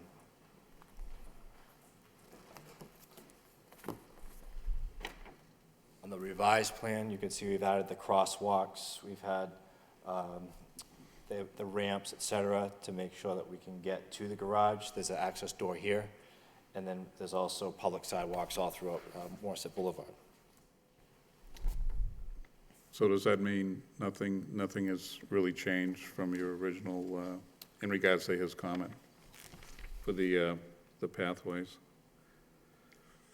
He's talking about, the private road running along the northern edge of Oh, the AR. private road, yeah, so we would, because it's private road, and obviously, you see we're discussing entrance issues with the abutters now. That private road that goes behind the garage is actually owned by the Princeton Properties. So it is narrow, it is 16 feet wide. There are slopes on either side, and it's difficult to bring pedestrian access to that site. So part of what we're doing is we want to encourage as much as possible to keep pedestrians out of that zone. So in part of the literature that we're going to provide the students, we're going to recommend the preferred pathway to get to the AR garage. We have a lot of pedestrian crosswalks where there aren't now. Right now, it's just kind of an open area where it's confusing for pedestrians and vehicles to interact. So we're really trying to focus on making the pedestrians aware of where their routes are versus where the vehicle routes are. If I could just add, that issue came up at the planning board as well, and the planning board had not seen our proposal to run our own shuttle buses. So once they knew we were going to do that, they had much less concern about that private access road because they thought that the students would more likely take the shuttle service. Okay. Yep. Okay, and you already addressed the ADA and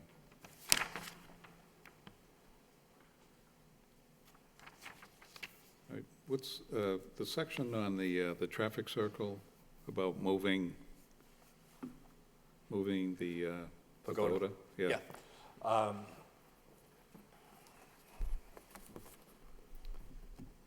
So again, as I described earlier, the existing access to the site is over an access easement on the Princeton property land here. And right now there is a sign. So if you drive up there, you see the Princeton property sign. Yep.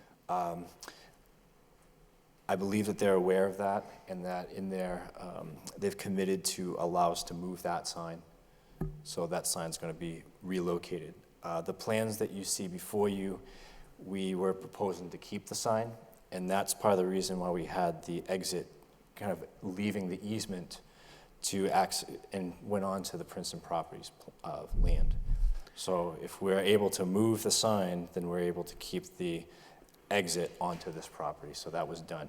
I do show a small curb cut here that, again, we just discussed that briefly before the meeting, and we can revise that so that none of the work is outside the easement on that side. So that was the traffic circle, and the sign was shown relocated on the plans here. Okay. So, Mr. Martin, is that something you're still working? We're working with Princeton on what we think is a better location. However, the sign is in the easement area, so we have the right to relocate the sign. We're exploring a couple different options to bring it closer to the street, which we think would benefit everybody. And we're not there yet, but if need be, we do believe we have the right to move it.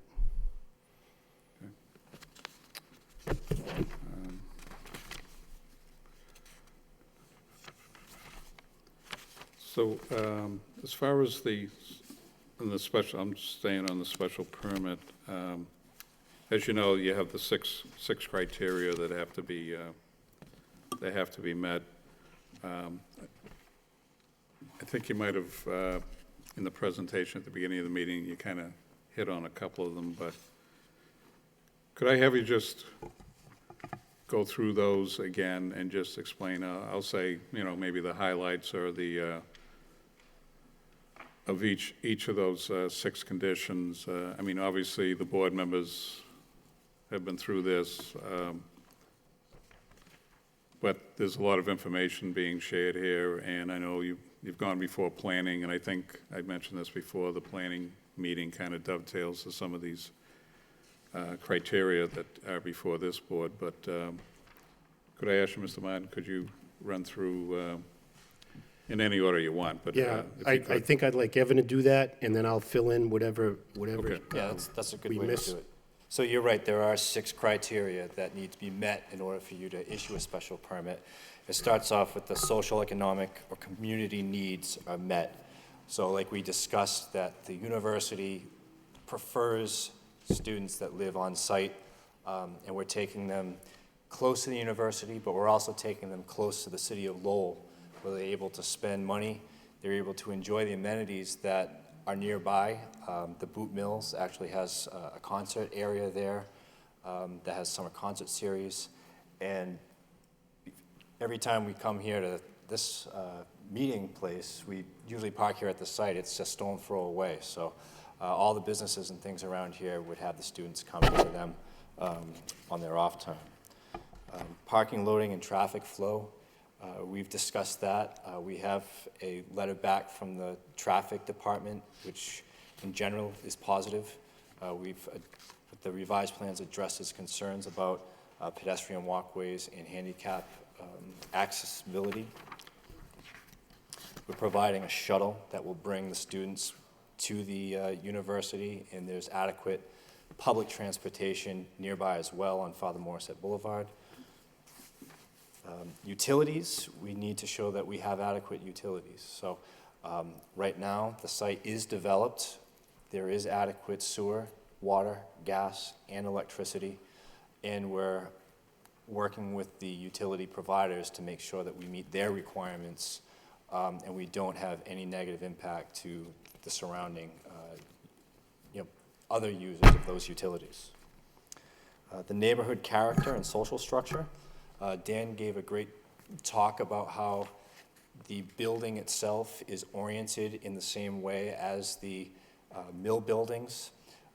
It's really harkens back when they showed me the footprint of the building. At first, I said, "Why don't we just have a rectangular building?" It's when engineers like to see rectangles because it's the most efficient. It provides the lowest cost to build the building. But I think he did a really good job of looking at what's around the neighborhood historically and what really gives Lowell its downtown feel of having hallways like in between the buildings, having corridors, and we're developing those to really match into the neighborhood as well. The environmental impact, in general, obviously the planning department was reviewing our lighting. We don't have any parking lot lights. You know, if this is a parking lot now that has lights. We don't need those anymore. We'll have low pedestrian level lighting, essentially wall packs off the building to illuminate the pedestrian walkways and congregational areas. And we have suitably scaled landscaping. So where we have tall trees and things that might cause debris and things, we have more pedestrian level plantings that work better in the neighborhood. Wetland resources. We discussed earlier how there's an existing stormwater discharge to the wetland resources.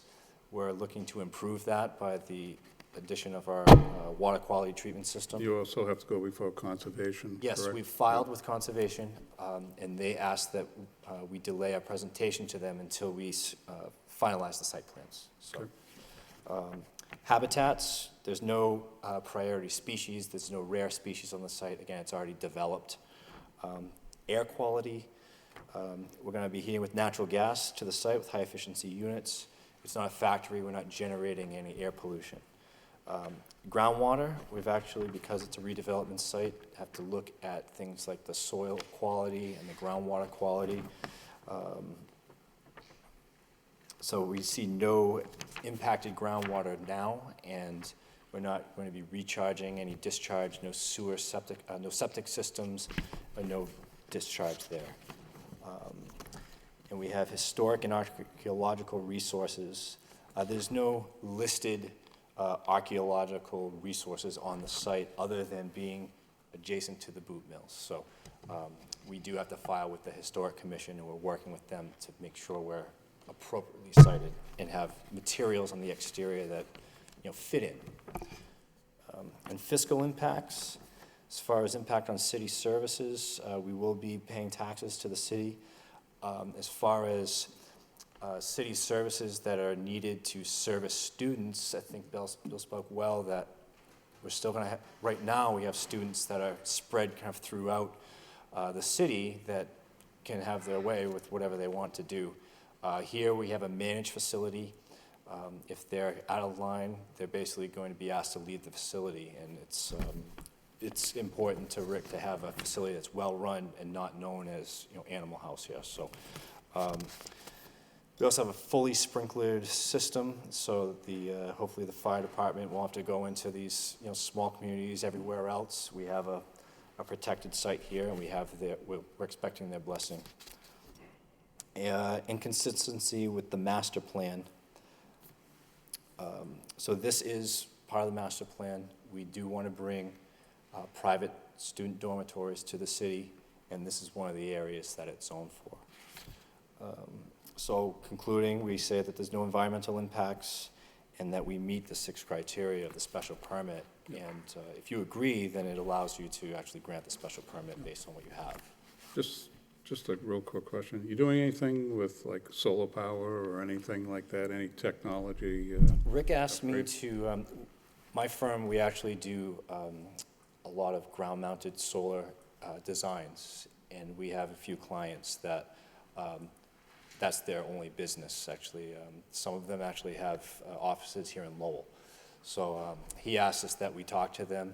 I believe the roof is able to handle that if they wanted to put that on there. So it's certainly an option, and it's something that we are asked to look into.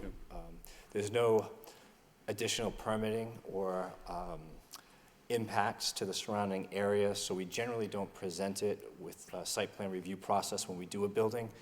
We just say that if we do add it, we'll have to get a building permit for that and any requirements, but it shouldn't have any problem if we don't. I didn't see anything. I just thought I'd ask because it's new construction. If Sure. it was- So it's something we're looking at, but we haven't made a determination on. Okay. If I could just add quickly, so Evan outlined the 6 criteria, section 11.3.2, but 11.3.2A recites additional criteria for this type of special permit. Yep. They are largely repetitive, so I don't going to repeat everything he said. The only thing I think that's additional to what we didn't address is consistency with the city's master plan. And I know we've mentioned that before, but specifically, Section 4, Objective 7 concerns housing and institutional growth. It calls for, 1, private developers to expand housing near existing campuses, 2, new student housing of high density to reduce impact on neighborhood housing markets, and 3, privately owned off-campus dormitories that generate tax revenue for the city of Lowell. So we do think we meet all of that criteria that's set forth in the master plan. Okay. Okay, so that's a special permit. Any of the board members have any comments they'd like to make at this point on the special permit?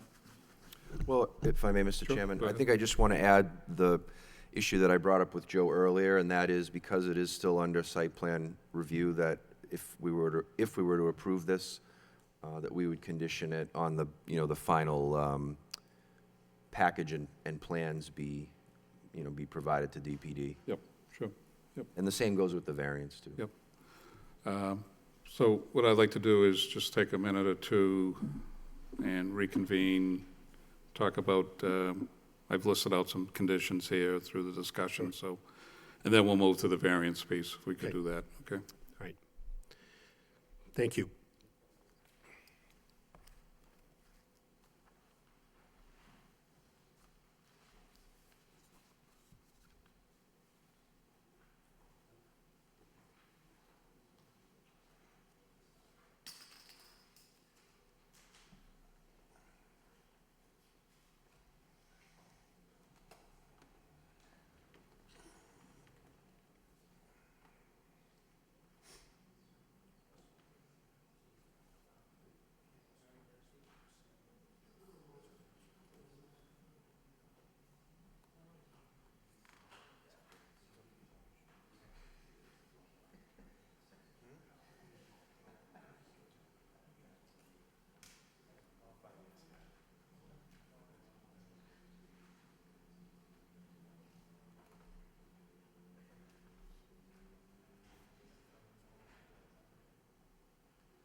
Okay, Mr. Martin. So what I'll do next is, let's move to the variance. And again, if I take a look at the the application and the narrative that the petitioner submitted, I believe there was some discussion around uniqueness of the property, topography, and a few other things. Read through the write-up, but again, could you or a member of your team talk about the uniqueness of the property, please? Sure. So, again, we talked about in the narrative, the canals and the presence of the canals being generally pervasive in Lowell. However, this one we feel is unique because it actually bisects the site. That creates a number of topographical conditions, not just the canal banks themselves, but that's certainly one feature. There are sharp distinctions in grade at this site, which are really not common throughout the downtown mixed-use district. You know, we're all familiar with the downtown. It's a relatively flat area. But here, as the proximity, you get closer to the river, there are substantial changes in topography that make it tough to design any project on this site. So for those two reasons in particular, we think this is unique. We do think that granting a variance would not derogate from the intent of the zoning bylaw. We think we can adequately service this project with the number of bays we've proposed. We don't think we need all four. And in fact, I think some of the city planning staff concurs with us on that point. So I think for those reasons, that this is an appropriate instance where a variance could be granted. So the hardship around the loading dock areas, the code asks for 4 based on the square footage, correct? Correct. And the main determining factor for less than 4 is? I think the unique nature of our use. You know, this is a fully furnished student dormitory. It's not an office building that has deliveries all day. It's not a manufacturing use. It's not even a typical multifamily residential use with a lot of move-ins and move-outs. We provide a fully furnished facility. Which you had stated, it's a 12-month lease, so the furniture Right. stays. So, yeah. I mean, there will be busy move-in times at the start of school, but we don't think those are going to be things that would even need a loading bay. You know, those would be minivans and things like that, mostly students moving in clothing and a computer. Okay. So if it's less than 4, what is the petitioner looking for? 3. 3, okay. Okay.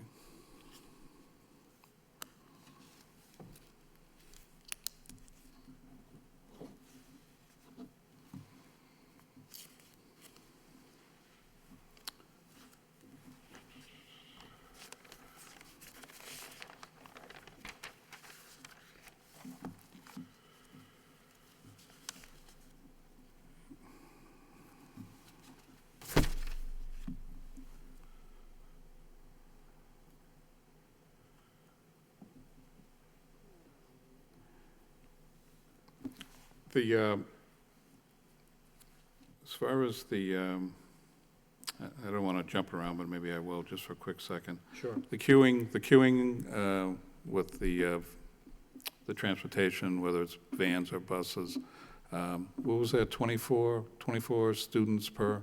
That's our typical van, 24, and in all the other locations, we're able to service it with 1 or 2. And you're only using 1 van, right?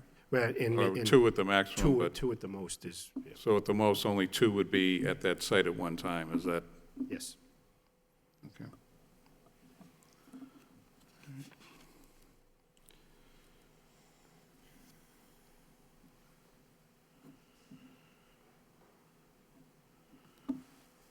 Okay. All right, anybody else have any comments on the variance? I'm just a little confused with the number of loading bays. You're saying that it's going to be 3 loading bays provided? Yes. Not 2, okay. For some reason, I thought it was 4 Well- originally provided, 2 in one location and 2 in another, and now you're reducing it to 2. The plans that you have before you showed 2 spaces here and 2 spaces here. In front of the garage, there's actually area for 2 side by side, but the actual alley is long enough to fit more vehicles. So we could fit a vehicle here, which could actually load to the front entrance. And we have 2 areas here that we could access the garage. Got it, okay. Thank you. Okay. Mr. Martin, the handouts that we were given tonight from Princeton Properties, is that going to be covered in the planning board as part of the site plan? Yes, I mean, we think we can accommodate a straight shot without Yep. going into that triangular area that Mr. Brown talked about, so. Yep, okay. Not trying to jump around, but I gotta. Okay. Were there anybody else have any other comments on the variance conditions? Okay. All right, so if you can give me just another minute? Sure. Thank you.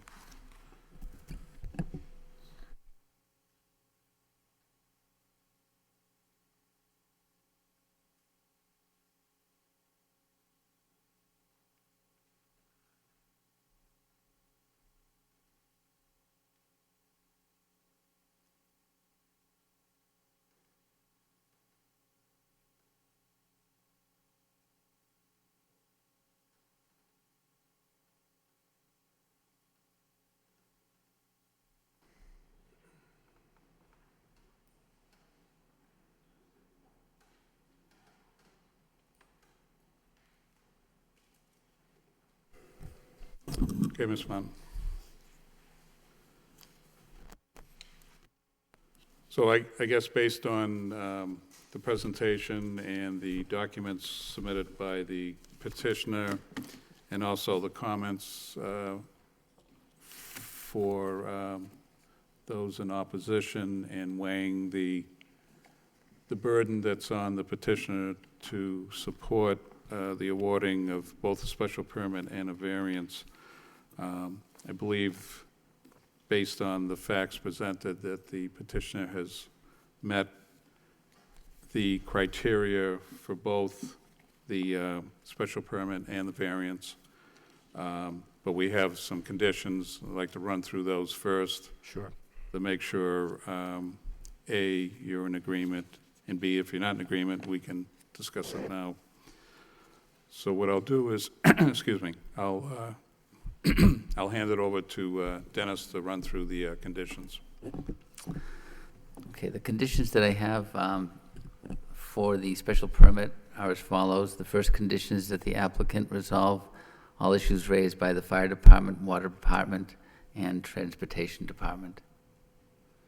Second one is that the applicant, the drawings submitted tonight, dated May 23rd, be included as part of the application. Third condition is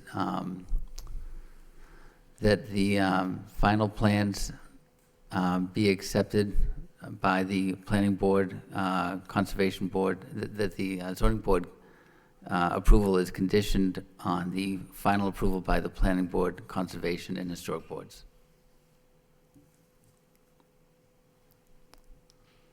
I think that was all I had. Okay, so that's conditions for the special permit. Why don't we just do the conditions on the variance, and then we'll take the two separate votes. So the condition on the variance, please. Okay, I just have one condition for the variance, that the developer work with the Division of Development and Services to provide a suitable plan to ensure the loading dock access during the winter months.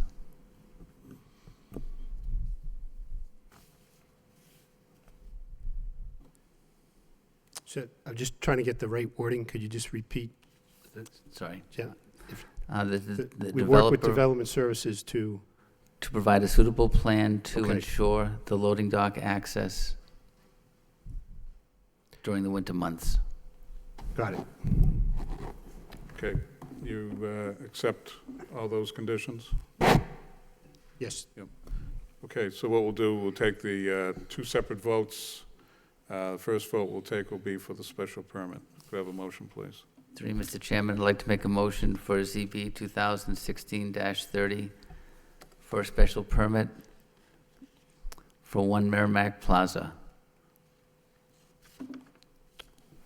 With conditions, right? with the previously mentioned 3 conditions. Could I have a second? Second. Roll call? Mr. Palliot, Approved with conditions. Mr. Peck, Approved conditions. Mr. McCarthy, Approved with conditions. Mr. Bailey, Approved with conditions. Mr. Perrin. Approved with conditions. So next motion will be for the variance, please. 3, Mr. Chairman, I'd like to make a motion for ZB 2016-30 for a variance for 1 Merrimack Plaza to reduce the required number of loading docks from 4 to 3, with the previously mentioned condition. Could I have a second? Second.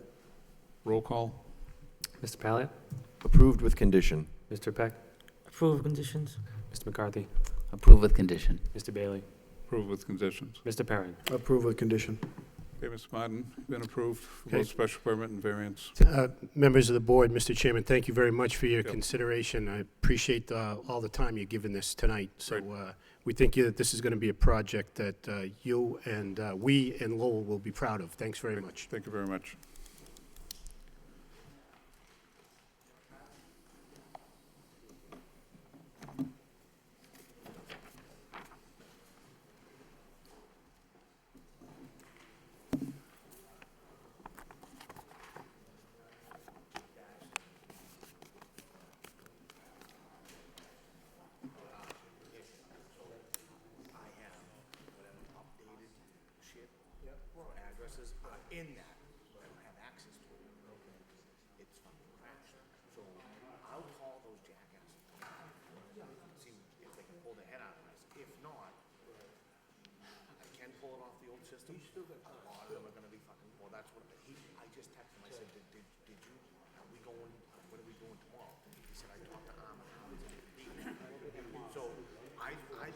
I'd like to say, give me a couple more days to see if NCOM pulls their head out of their ass. No, I know, yeah, they got plenty of time.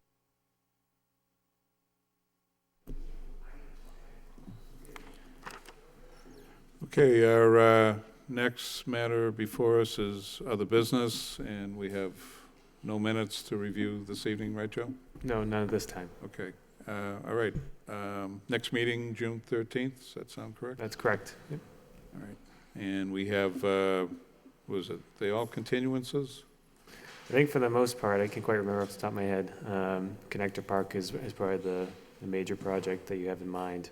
That'll be coming back. I think I saw a new one for a sign. Yeah, over on Wood Street. Yeah. That's another continuance as well. That'll be coming. Oh, yeah, Coming back. that's right, yep. All right, anybody have any comments, questions? All right, so could I have a motion to adjourn? 3, Mr. Chairman, I'd like to make a motion to adjourn. Have a second? Second. So moved.